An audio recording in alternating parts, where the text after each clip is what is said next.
hidup sezaman dengannya, yaitu Nabi Ibrahim alaihissalam. Tapi di video kali ini, kita hanya akan berfokus mengisahkan Namrud dan ibunya Semiramis. Perilaku yang menyimpang sudah ada sejak zaman dahulu, seperti menyukai saudara sekandungnya sendiri, kemudian dinikahilah orang yang padahal mahramnya tersebut. Ini persis seperti binatang, dan hal tersebut ternyata terjadi pada Raja Namrud. Sejarah mencatatnya, Namrud menikah dengan ibu kandungnya sendiri yang bernama Semiramis.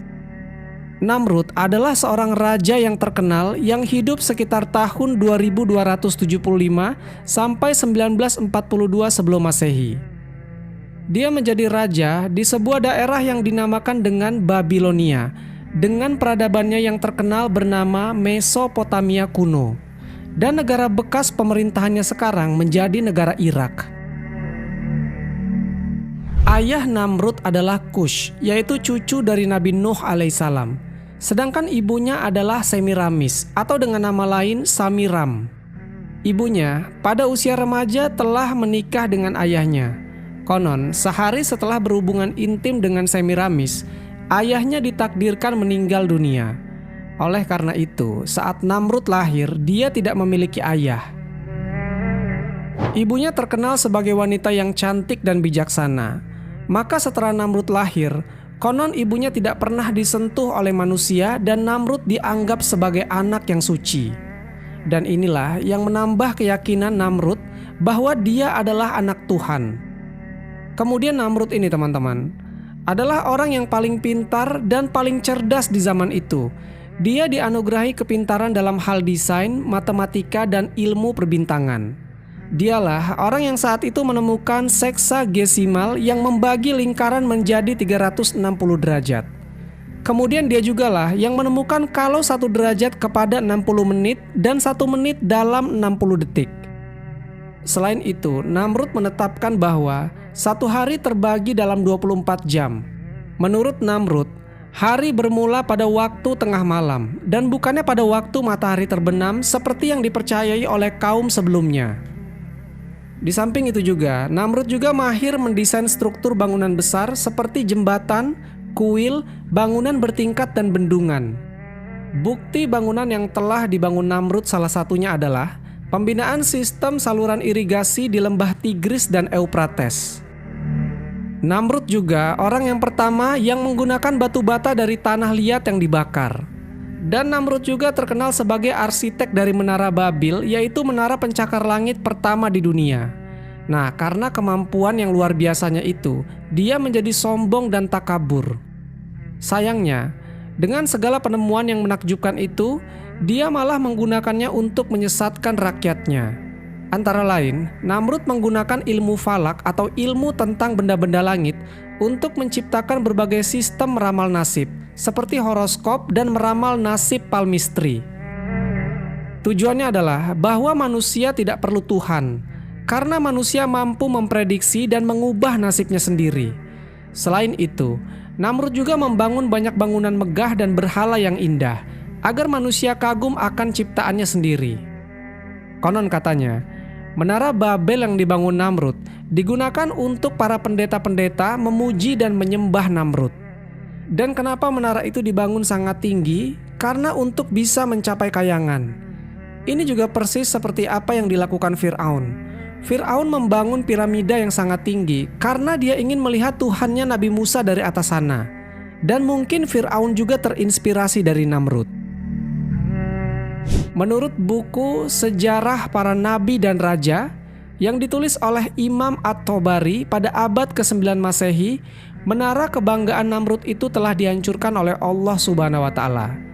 Dan dikisahkan, sebelum Namrud dilahirkan, saat itu hanya ada 1 bahasa yang dipakai di sana, yaitu bahasa Suryani. Tapi Namrud memecahnya ke 72 bahasa yang berbeda. Akibatnya, mereka tidak dapat berkomunikasi satu sama yang lain, dan mereka juga tidak bisa membangun kembali menara tersebut. Namrud juga sangat menyukai ilmu sihir yang dia gunakan untuk mempengaruhi rakyatnya. Dan konon katanya, Namrud mempelajari ilmu sihir melalui 2 malaikat Harut dan Marut yang pernah disebutkan dalam Al-Quran. Selain itu juga, Namrud memulai era yang baru di mana manusia memandang rendah pada Tuhan, yang padahal dari masa sebelumnya sampai ke Nabi Nuh, orang-orang mengagungkan Allah Subhanahu wa Ta'ala sebagai satu-satunya Tuhan di alam semesta. Rakyatnya saat itu tidak diperbolehkan melakukan kebaikan untuk Tuhan, karena baginya Tuhan yang goib adalah lemah. Oleh karena itu, orang-orang yang ada di bawah Namrud bisa mengikuti apa saja yang hawa nafsunya mau, seperti berpesta, seks bebas, arak, dan segala kemungkaran yang lain. Karena itulah Namrud diberi gelar Dewa Anggur, karena dia mabuk dengan keduniaannya. Dia juga mengklaim dirinya Tuhan. Karena sebagai seorang manusia, dia merasa lebih tahu tentang kelemahan manusia lain dibanding Tuhan yang jauh terpisah dari makhluknya sendiri.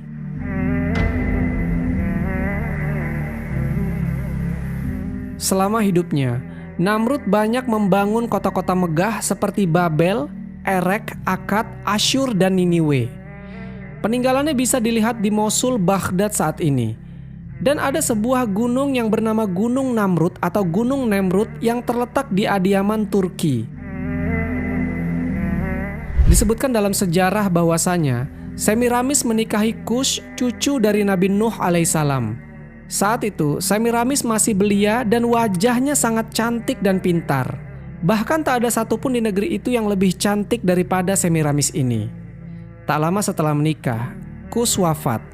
Dan Namrud lahir tanpa kehadiran seorang ayah.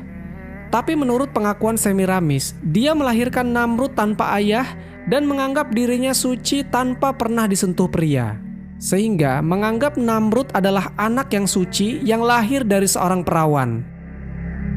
Setelah Namrud menginjak usia dewasa, Semiramis sering cemburu ketika gadis-gadis mendekati anaknya itu.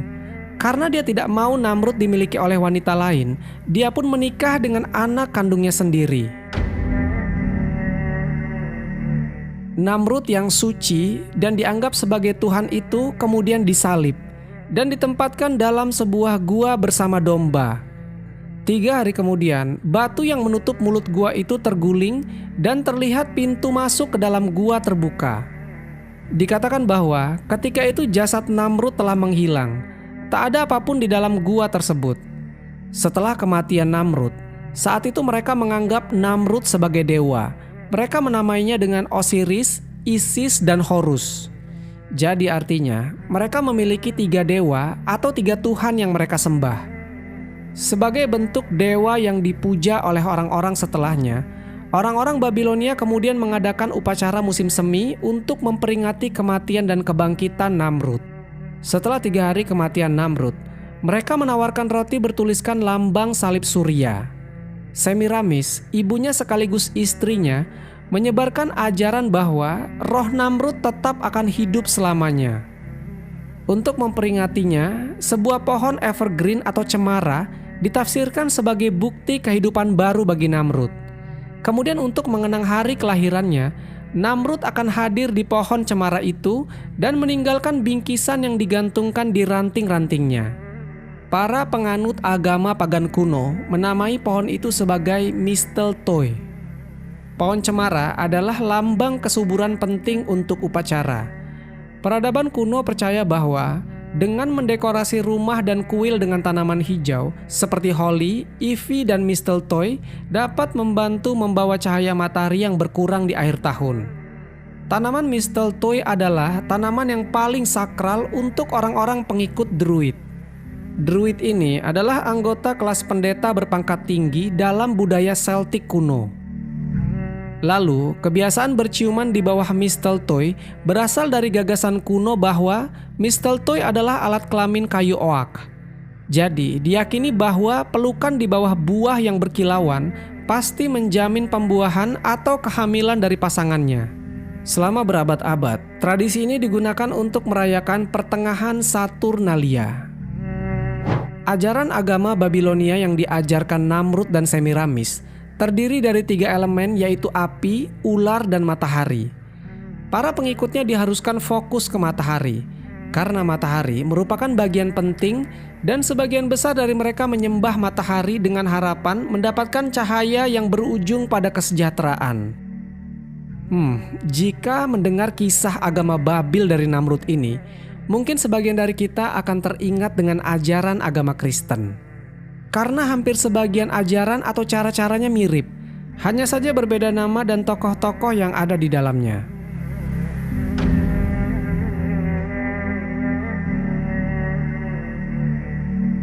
Suatu hari, Namrud pernah melakukan eksperimen bodoh, yaitu dia mau mencoba membunuh Tuhan, supaya dia menjadi satu-satunya Tuhan yang berkuasa di alam semesta. Dia pun melepaskan anak panahnya ke langit, kemudian anak panah itu pun jatuh, yang ujung anak panahnya terdapat lumuran darah. Saat itulah dia merasa berhasil membunuh Tuhan. Kalau kita mendengar kisah ini, kisahnya hampir sama dengan Ya'juj dan Ma'juj di akhir zaman, yang mencoba membunuh Allah Subhanahu wa Ta'ala dengan melepaskan anak-anak panah mereka ke langit. Ya, mungkin saja Ya'juj dan Ma'juj ini terinspirasi dari Namrud. Padahal untuk kita yang berakal, itu adalah suatu tindak kebodohan. Dan mungkin saja Namrud tahu kalau tindakan yang ia lakukan adalah kebodohan. Namrud hanya berusaha meyakinkan orang-orang bahwa di atas sana sudah tidak ada lagi Tuhan yang harus mereka sembah. Tapi ternyata saat itu ada beberapa orang yang gak yakin kalau Tuhan benar-benar sudah mati dibunuh oleh Namrud.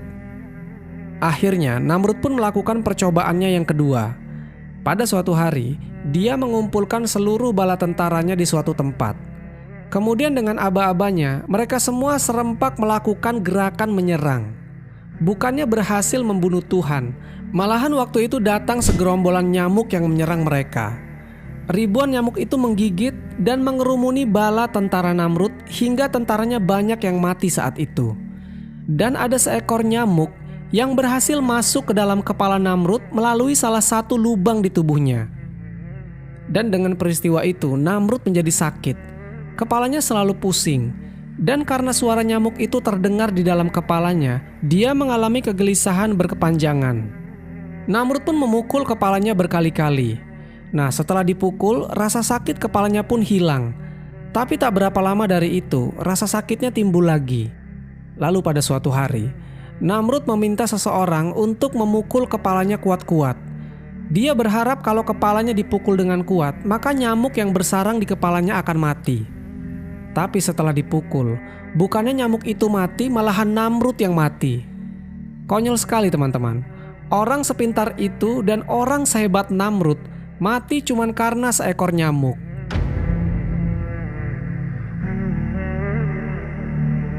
Wallahu a'lam bishawab. Jadi itulah kisah ketika Raja Namrud menikahi ibu kandungnya sendiri. Semoga kisah ini bermanfaat. Lebih dan kurangnya mohon dimaafkan. Yang benar datangnya dari Allah Subhanahu wa Ta'ala. Khilaf atau keliru itu datangnya dari saya pribadi sebagai manusia biasa. Sampai ketemu di kisah-kisah seru yang penuh makna selanjutnya. Saya akhiri. Wassalamualaikum warahmatullahi wabarakatuh.